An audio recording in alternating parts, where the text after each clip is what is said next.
आप सभी को जय श्री राम। आज हम इस वीडियो में बात करने वाले हैं कि फिजिक्स को आपको किस तरीके से पढ़ना चाहिए। और मैं हूं सजल शर्मा। उससे पहले मैं अपने आप को इंट्रोड्यूस कर देता हूं। सबसे बेस्ट वे यही होता है कि आप किसी भी यूट्यूब चैनल पे अगर पहली बार आ रहे हो, स्पेशली अगर वो नया यूट्यूब चैनल है, तो आपको भी आपका ये हक बनता है कि उस यूट्यूबर के बारे में थोड़ी सी जानकारी जान लें, ताकि वो वीडियो आपके लिए देखना यूजफुल है कि नहीं, या पता कर लें। तो ये आज का टॉपिक है, हाउ टू स्टडी फिजिक्स। पहले मैं अपने बारे में बता देता हूँ। मेरा नाम है सजल शर्मा, ठीक है। दूसरी बात, मैंने बीटेक किया हुआ है, बीटेक मैकेनिकल इंजीनियरिंग, ठीक है, बीटेक मैकेनिकल हूं मैं। तीसरी बात, जो गेट एग्जाम होता है एमटेक के लिए आईआईटीज में, मैंने 3 बार क्वालिफाई किया है with all India rank. I hope ये यहाँ तक विजिबल है, नहीं है तो आप सुन सकते हैं। All India rank of FC branch में 770 से। और स्पेशली अगर मैं फिजिक्स की बात कर लूँ तो फिजिक्स के लिए मैं इसलिए आपको बता सकता हूँ बेटर में, क्योंकि सीबीएसई में मैंने फिजिक्स क्लास 12 में 95 मार्क्स स्कोर किए थे। तो मैं आपको अपने नॉलेज के अकॉर्डिंग बेस्ट स्ट्रेटेजी शेयर करने की पूरी कोशिश करूंगा, ताकि आपको कोई भी doubt physics related board examination में, और वो आप चीज अप्लाई करके देखना जेई और नीट में भी, उसमें भी ये चीजें जरूर काम करेंगी। ऐसा नहीं कि इसमें काम नहीं करेंगी, क्योंकि एक ऐसी स्ट्रैटेजी मैं आपको देना चाहता हूं जिससे वो स्मूथ भी हो, जो इंटरेस्ट भी बनाए और जो रिदम भी बना के रखे।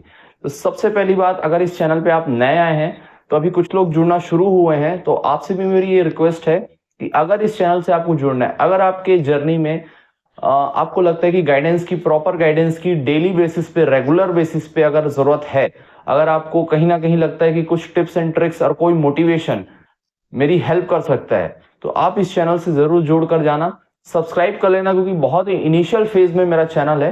मैं आपसे एक स्ट्रांग अपील करूंगा कि चैनल को कुछ नहीं तो अभी सब्सक्राइब करके रख लो। बेल जो बेल आइकन होता है साइड में, उसको भी प्रेस करके रख लेना, बिकॉज उसके बाद जब भी मैं नया वीडियो आपको अपलोड करूंगा यूट्यूब में, तो वो नोटिफिकेशन ऑटोमेटिकली आपको मिल जाएगा। फिर आप जो है आगे कंटिन्यू कर सकते हैं कि नहीं कर सकते हैं, वो आप सोचना। लेकिन अगर आप सब्सक्राइब ही नहीं करेंगे, तो ये इतना इनिशियल बेस पे मेरा चैनल कि आपको दोबारा कभी वीडियो दिखे, इसकी कोई गारंटी नहीं है। सबसे पहली बात आज की स्ट्रैटेजी में मैं ये करने वाला था कि फिजिक्स को कैसे पढ़ाई करें। सबसे इंपॉर्टेंट चीज क्या होता है, फिजिक्स क्या है? फिजिक्स के लिए सबसे स्ट्रांग चीज आपको चाहिए होती है बेसिक मैथ्स। अगर ये नहीं है तो आपको डेवलप करना पड़ेगा इसको, इसको आपको डेवलप करना ही पड़ेगा। अगर आपको फिजिक्स में मास्टरी करनी है, मास्टरी से मेरा मतलब है अच्छे मार्क्स हर एग्जाम के क्वेश्चंस में अपना बेस्ट दे सकें, बाकी लोग से ऊपर दे सकें, तो आपको जो है बेसिक मैथमेटिक्स के जो भी स्किल्स हैं उसको डेवलप करना ही पड़ेगा। कोई इसके ऑप्शन नहीं है आपके पास। ये स्किल्स डेवलप करना क्या डिफिकल्ट है? नहीं है। ये स्किल डेवलप करने के लिए जो चाहिए वो चाहिए आपको हार्डवर्क, कंटिन्यूअस हार्डवर्क चाहिए, और आप प्रैक्टिस डेली कीजिए, क्योंकि मैथ्स के लिए सबसे इंपॉर्टेंट चीज हो जाती है प्रैक्टिस, ठीक है। ये प्रैक्टिस नहीं करोगे तो पूरी चीजें आपसे मिस हो जाएंगी मैथ्स रिलेटेड। दूसरी बात, फिजिक्स में एक इंपॉर्टेंट पार्ट रोल प्ले करता है कि फिजिक्स एक किस टाइप का सब्जेक्ट है। फिजिक्स जो है एक ऐसा सब्जेक्ट है जिसमें थ्योरी हैविली इन्वॉल्व है, और न्यूमेरिकल के बिना वो सब्जेक्ट कवर नहीं होता, कंप्लीट नहीं होता। तो फिजिक्स में सबसे इंपॉर्टेंट आप ये समझ लेना कि इसका बैकबोन मैथमेटिक्स है। आप सीबीएसई बोर्ड के लिए भी अगर पढ़ रहे हो, 11th-12th के लिए भी पढ़ रहे हो, चाहे जिस भी एग्जाम के लिए पढ़ रहे हो, आपका बेसिक मैथमेटिक्स स्ट्रांग होना ही चाहिए। बेसिक मैथमेटिक्स में मैं कवर कर देता हूं कि क्या चीज आपके लिए स्ट्रांग होनी ही चाहिए। सबसे पहली बात, अगर आप 11th की या बोर्ड की भी एक बात करेंगे जिसमें इलेक्ट्रिक फोर्स, मैग्नेटिक फोर्स और भी चीजें आती है, आपको जो है इक्विलिब्रियम के इक्वेशंस लिखने आना चाहिए। क्या लिखने आना चाहिए? इक्विलिब्रियम के इक्वेशंस, सबसे पहली चीज। दूसरी बात, आपको आना चाहिए फोर्सेस का रेजोल्यूशन। ये बहुत ही बेसिक चीज है, मतलब इसमें आपको 0% डाउट होना चाहिए कि भैया मैं यहां तक पहुंच गया, इससे आगे क्वेश्चन नहीं रुकेगा मेरे से। फोर्सेस का रेजोल्यूशन, ठीक है। फोर्स रिजोल्यूशन भी बहुत लोगों को बहुत लंबे समय तक नहीं समझ में आता। उसके बाद क्या करना है आपको, एक इंपॉर्टेंट पार्ट आता है इसमें डिफरेंशिएशन का, कि कई बार जो अलग अलग टर्म्स हैं, पैरामीटर्स हैं, जैसे वेलोसिटी टाइम के फंक्शन में दे दिया, पूछेगा आपको डिस्टेंस बता दो तो डिफरेंशिएट करोगे, इंटीग्रेट एक्सेलरेशन पूछ दिया तो डिफरेंशिएट करके dy/dt करके निकालोगे, एकदम बेसिक बता रहा हूं मैं। उसके लिए डिफरेंशिएशन स्ट्रांग होना चाहिए, साथ ही साथ इसके सारे फॉर्मूले, ठीक है, आई रिपीट, सारे फॉर्मूले डिफरेंशिएशन के ये आपको याद रखने चाहिए। उसके बाद आता है एक अच्छा टॉपिक है जो फिजिक्स में बहुत यूज नहीं होता लेकिन कई जगह पे यूज हो जाता है, जहां पे आपको एलिमेंट लेना पड़ता है, स्पेशली इन रोटेशनल मोशन, जहां पे इलेक्ट्रोमैग्नेटिज्म में भी यूज होता है। इंटीग्रेशन, जहां आपको एक पार्ट कंसीडर करना पड़ता है, एक एलिमेंट कंसीडर करना पड़ता है और उसको इंटीग्रेट करना पड़ता है। अगेन इसके लिए भी सारे फॉर्मूले आपको याद होने चाहिए, दोनों चीज के लिए फॉर्मूले याद ही होने चाहिए। ये एक बात हो गई। बेसिक कैलकुलेशन तो आपको अच्छी रखनी है, उसके साथ इक्विलिब्रियम इक्वेशन, फोर्सेस का रिजोल्यूशन और डिफरेंशिएशन, इंटीग्रेशन। इसी में मैं जोड़ देता हूं वेक्टर्स, क्योंकि वेक्टर पूरे फिजिक्स में रहेगा। आपको पता होना चाहिए कि वेक्टर को किस तरीके से रिजॉल्व करते हैं। अगर इस तरफ एक वेलोसिटी है तो दूसरे वाले को नेगेटिव क्यों ले रहे हैं।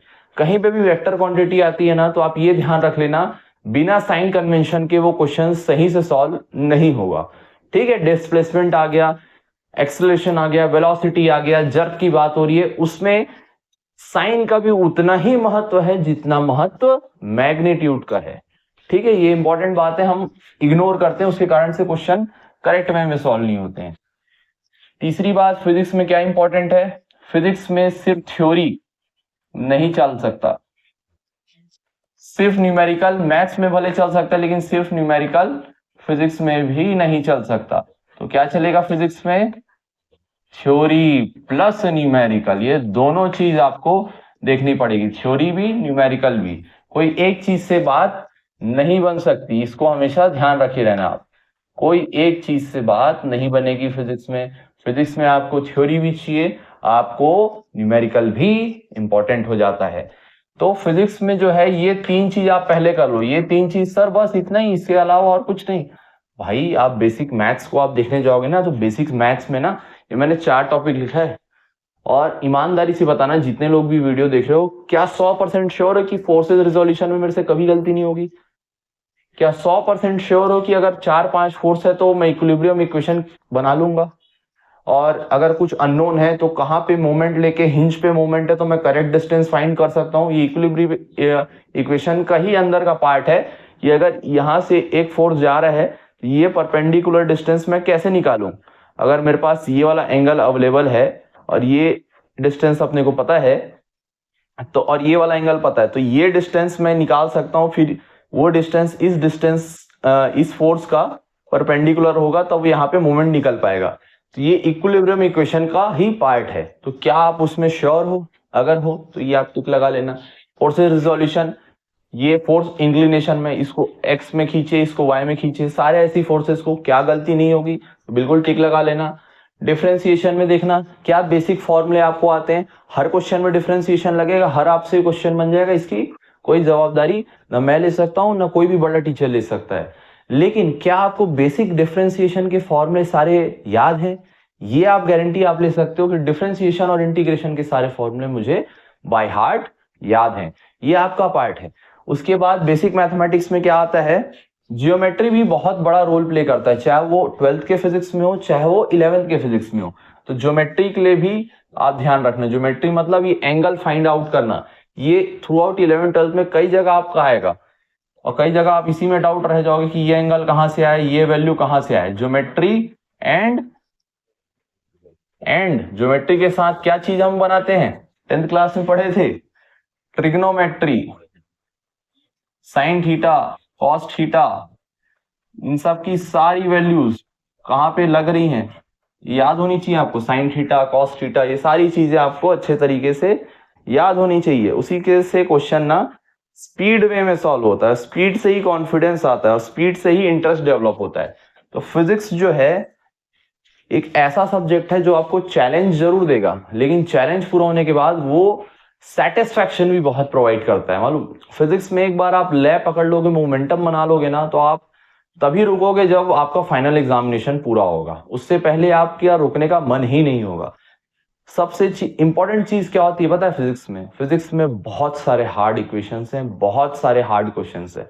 वहां तक आपको नहीं जाना है, आपको उस एग्जाम के रीजन में ही रहना है, ऑलवेज एग्जाम ओरिएंटेड ही बात करेंगे, ये एग्जाम ओरिएंटेड ही है, ये सारी बेसिक बातें हैं। हमेशा अप्रोच फिजिक्स में क्या रखना, आप एग्जाम ओरिएंटेड रखना। रिसर्च ओरिएंटेड तो वैसे किसी से भी सब्जेक्ट के लिए मैं सजेस्ट नहीं करता, लेकिन इस सब्जेक्ट में अगर रिसर्च करने चल दिए ना तो आप डूबते रह जाओगे, वो सिलेबस कवर करना बहुत मुश्किल हो जाएगा आपके लिए, खासकर फिजिक्स में, क्योंकि आज भी साइंटिस्ट बड़े बड़े डेवलपमेंट कर ही रहे हैं इसमें। स्पेशली अगर मॉडर्न साइंस की बात करें, मॉडर्न फिजिक्स की बात करें, उसमें अभी भी बहुत सारे डेवलपमेंट हो रहे हैं कंक्रीट वे में। अभी भी के साइंटिस्ट ये नहीं कहते कि हाँ भाई लाइट एक वेव है या फोटोन का बंडल से बना है, बहुत सारे अभी भी चल रहे हैं। लेकिन जो आपको बुक्स में जो एग्जाम ओरिएंटेड स्टडीज के लिए इंपॉर्टेंट हो जाता है, ये एक आपको लाइट नोट लग रहा होगा, लेकिन एग्जाम ओरिएंटेड ही आपको रहना है हमेशा, एग्जाम से बाहर नहीं जाना है। जो ये डोमेन है इसी के अंदर अपने को बेस्ट करना है पूरा का पूरा, ठीक है, इससे बाहर नहीं जाना है, इस सर्कल से बाहर, उसी में प्रैक्टिस करना है। और प्रैक्टिस कहाँ से करना है, सबसे पहले आपको प्रैक्टिस करना है कोई भी बुक, जैसे फिजिक्स के लिए आप बेसिक से रेफरेंस से उठाएंगे, एसएलआर ले लीजिए, उसके टेक्स्ट बुक एग्जाम्पल्स को सॉल्व कीजिए। और सबसे इंपॉर्टेंट रोल प्ले करता है, चाहे वो बोर्ड के लिए हो, चाहे वो जेई हो या नीट हो, प्रीवियस ईयर क्वेश्चंस, है ना, प्रीवियस ईयर क्वेश्चंस को आप इग्नोर मत करना अपनी स्ट्रेटेजी में, बहुत ही इंपॉर्टेंट रोल प्ले करता है प्रीवियस ईयर क्वेश्चन। उससे ना बहुत सारा अप्रोच डेवलप होता है आपका। और अगर सपोज कोई प्रीवियस ईयर क्वेश्चन आपसे नहीं बन रहा है, जाहिर तौर सी बात है कि अगर आपसे 20% 30% भी 100 में सवाल बन रहे हैं तो it's very good, it's actually very good. ये अगर वो बन रहा है, उसको आप स्ट्रॉन्ग करने के लिए क्या कीजिए, अगर आपने मॉर्निंग के स्लॉट में आपने सॉल्व किया उस क्वेश्चन को, तो इवनिंग के स्लॉट में फिर से बैठ के वही 20-30 क्वेश्चन फिर से सॉल्व करना। उसको कम से कम लास्ट डे तक आपका ये होना चाहिए कि ये 30% जो है ये मेरे ग्रिप में है, मतलब मेरे ग्रिप में, यहां से कोई नहीं लेके जा सकता। और at the end of the preparation आप एक अपने पोजीशन को बहुत ही अच्छे पॉइंट पे पाएंगे, क्योंकि आप डेली बेसिस पे इंप्रूव करेंगे। अगर कोई क्वेश्चन नहीं भी बन रहा है ना, तो टाइम वेस्ट नहीं करना है, बहुत ज्यादा थ्योरी रीड नहीं करना है, जस्ट एनालाइज इट वंस, उसके बाद आप सॉल्यूशन पे जाइए, फिर से री अटेम्प्ट कीजिए, फिर नहीं होता फिर से अटेम्प्ट कीजिए, और जब हो जाता है तो एक बार और सॉल्व कर लीजिए। उससे वो टाइप का क्वेश्चन आपसे आगे कभी मिस नहीं होगा। कहते हैं बहुत सारे क्वेश्चन बनाए जा सकते हैं फिजिक्स में, जैसे कि मैंने पहले भी कहा, रिसर्च करेंगे तो बहुत सारी चीजें बन सकती हैं, लेकिन एग्जाम ओरिएंटेड में, चाहे वो बोर्ड हो, चाहे वो जेई हो, चाहे नीट हो, 80% चीजें एज इट इज पैटर्न के बेस्ड में आती हैं। उस 20% में आप मत जाइए, उस 80% में अपना 90% स्कोर करने का कोशिश कीजिए। और 90% जब स्कोर करने की कोशिश करोगे तो आप आराम से 60% उसका बना ले जाओगे, तो आप अच्छा ही करके निकलोगे, मैं कह सकता हूँ। और जब इस लेवल का तैयारी होगा तो बोर्ड में तो आप अच्छा कर ही लेंगे। बोर्ड कोई बहुत डिफिकल्ट चीज नहीं है, उसमें कंसिस्टेंसी चाहिए। और स्पेशली बोर्ड एग्जामिनेशन के लिए जो है वो डेरिवेशंस, जो डेरिवेशंस है ना, वो बहुत इंपॉर्टेंट होते हैं। और पैटर्न ऑफ आस्किंग क्वेश्चंस, अगर मैं सीबीएसई की बात करूं तो सीबीएसई में जो क्वेश्चन पूछने का तरीका है, पैटर्न, पैटर्न मतलब किस तरीके से क्वेश्चन पूछा जाता है, वो आप पकड़ लेना। क्वेश्चन किस लैंग्वेज में पूछा जाता है, सीबीएसई में कई बार एक ही चीज अलग अलग तरीके से पूछी जाती है, तो बच्चे कंफ्यूज हो जाते हैं। आपको वो नहीं होना है, आप वो पैटर्न फॉलो कीजिए, आप वो थ्योरी रीड कीजिए, आप वो प्रैक्टिस कीजिए प्री वाईक्यूज, उससे आपको बेस्ट ग्रिप मिलेगा फिजिक्स के सब्जेक्ट में। फिजिक्स एक बहुत ही अच्छा इंटरेस्टिंग सब्जेक्ट है, आप रिदम मेंटेन कीजिए, इंटरेस्ट उससे डेवलप हो जाएगा डेली बेसिस में, इस सारी चीजों को फॉलो अप करके। और शॉर्ट नोट्स जरूर बनाइएगा ना, शॉर्ट नोट्स आपको जरूर बनाने हैं, यहाँ पे लिख देता हूं शॉर्ट नोट्स। शॉर्ट नोट्स आप जरूर बनाएंगे। शॉर्ट नोट्स में क्या डालेंगे, शॉर्ट नोट्स में सारे फॉर्मूले डालेंगे, इंपॉर्टेंट की कॉन्सेप्ट डालोगे, जो कंडीशन है, ये फॉर्मूला कब लगता है वो जरूर डाल देना, ये फॉर्मूला कब नहीं लग सकता वो भी डाल देना, और फॉर्मूलों का एक्सप्रेशन जरूर लिखना। ये सारी पॉइंट्स अगर आप फिजिक्स में, चाहे आप 11th में एंटर कर रहे हो, चाहे आप 12th में एंटर कर रहे हो, चाहे आप जेई के लिए पढ़ाई करना शुरू करने वाले हो, चाहे आप नीट के लिए अभी भी कहीं पे भी अटके हैं, इस चीज को एक बार सोचिए और अप्लाई करने का कुछ दिन अप्लाई करके देखिए, और ये पैटर्न अप्लाई करके आप देखिए अपने में अंदर क्या चेंजेस आ रहे हैं। कहीं पे भी फिजिक्स में आप पीछे रह रहे हैं ना, तो उसका मेजोरिटी ऑफ द स्टूडेंट्स में देखा गया है कि मैथ्स की कमी देखी गई है। मैथ्स के एप्लीकेशन जो होता है ना, उस पे ही प्रॉब्लम आता है बच्चों को। अगर वो स्ट्रांग होगा तो फिजिक्स के आधा % सवाल ऐसे निकल जाते हैं। दूसरी बात होती है कॉन्सेप्ट क्लैरिटी। थ्योरी आप अच्छे से रीड कीजिए, अच्छे टेक्स्ट बुक से रीड कीजिए। मैंने एस एल अरोड़ा सजेस्ट किया है, आप बहुत सारे यूट्यूब के लेक्चर्स हैं वो भी फॉलो कर सकते हो आप। उससे आपका कॉन्सेप्ट क्लैरिटी डेवलप होगा, तब कॉन्सेप्ट क्लियर रहेगा और मैथ्स अच्छा रहेगा और आपकी प्रैक्टिस अच्छी रहेगी तो आप न्यूमेरिकल भी सॉल्व करोगे। फिर ये जो प्रोसेस है आप अच्छे इंटरेस्ट में रिदम के साथ मेंटेन करोगे तो इन जनरल आपका जो फिजिक्स में इंटरेस्ट और रिदम बन जाएगा ना, तो आप बहुत अच्छे स्कोर करके निकलोगे। यही मेरा एम है कि आपका स्कोर मुझे एनहेंस कराना है, बेस्ट करना है। जो भी मैंने पढ़ाई की है, जो भी मैंने सीखा है, जो भी मैंने स्ट्रेटेजी अप्लाई की है, और हमेशा रिलैक्स रहिए फिजिक्स के लिए। हर क्वेश्चन आपसे एक बार में बनेगा ऐसा नहीं है, 2 से 3 बार अपने आप को वो वक्त दे। ठीक है, ये इंपॉर्टेंट बात थी। कभी भी एक दिन के प्रिपरेशन में ये जज नहीं करना है आपको कि मैं सेलेक्ट हो जाऊंगा, या ये भी जज नहीं करना है, बहुत मैक्सिमम लोग करते हैं कि मैं सेलेक्ट नहीं होऊंगा या मेरे इतने मार्क्स बोर्ड में नहीं आएंगे। ऐसा नहीं करना है। तो ये मेरे तरफ से एक short motivation, guidance plus right strategy to cover physics examination in CBSE board as well as in JEE and NEET. ये मेरे तरफ से, सजल शर्मा की तरफ से, बीटेक मैकेनिकल होल्डर की तरफ से, गेट 3 टाइम्स क्वालिफाइड करने वाले एस्पिरेंट की तरफ से ये वीडियो था। कृपया इस वीडियो को उन सभी लोगों तक पहुंचाइए जो फिजिक्स में परेशानी झेल रहे हैं और फिजिक्स को बहुत ही बर्डन के वे में ट्रीट करते हैं। एक बार ये वीडियो आप उनको तक शेयर कर दीजिए और अच्छा लगेगा तो सब्सक्राइब करके नीचे कमेंट डाउन जरूर कर देना। ये कमेंट बहुत ही कम आ रहा है यार, मेरे चैनल में व्यूज आते हैं बहुत लोग तो नहीं, लेकिन 20-25 लोग भी अगर देख रहे हैं तो यार 10-12 कमेंट्स तो मैं एक्सपेक्ट कर सकता हूँ कि यार अच्छा है, खराब है, ये इंप्रूवमेंट चाहिए, आपने ये पॉइंट अच्छा बताया, आपने ये पॉइंट मिस कर दिया, या आपको ये हेल्पफुल लगा, या आप इस पे वीडियो चाहते हैं, क्या आप टेक्निकल सब्जेक्ट्स पूरा पढ़ना चाहते हैं। ये ऐसे चीजें हैं कि आप उसमें जब तक कमेंट नहीं करोगे मुझे समझ में नहीं आ सकता। तो ये मेरी हम्बल रिक्वेस्ट है आप सभी लोगों से, जितने भी लोग जब भी वीडियो फुल्ली देख रहे हैं, लास्ट में ये बात रख रहा हूं कि आपको एक कमेंट अपने तरफ से जरूर रखना है और चैनल को प्लीज सब्सक्राइब कर लीजिए और अपने दोस्तों के साथ जरूर शेयर कर दीजिएगा।